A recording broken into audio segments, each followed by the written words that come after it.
Since the reason that the customer is extending the payment is because they've purchased more than they needed so they could get the discount, and then they have to sell. It takes them a longer period of time to sell enough so they actually have enough to go ahead and pay the invoice. So suppose we kept the discount and put them on a weekly payment plan. What would happen is that this would immediately reduce the average accounts receivable period because there would be money coming in every week as opposed to waiting the current 53 days. And by reducing that average AR period, it would reduce the carrying costs, which would improve the profit of the company, which would encourage them to continue the payment plan and discount.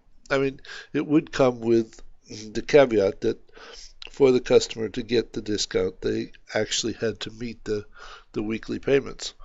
Though what would happen is that because of the improvement in the business based upon the reduction of the average accounts receivable period, the company could actually discount slightly more, which could improve the customer's business, which could improve sales, which could improve revenue, improve profit, and therefore promote even more of a discount plan.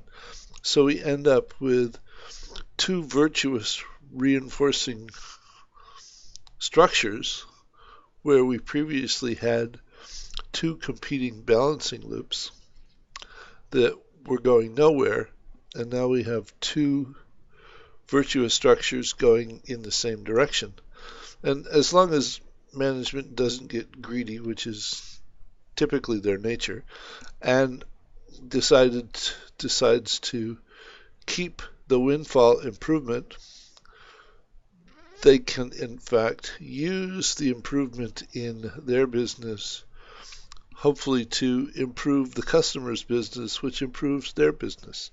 And from the last time that I figured this out, simply taking the 53-day accounts receivable period and giving the customer an 8-week time frame to pay in will reduce the average accounts receivable period immediately by 42%.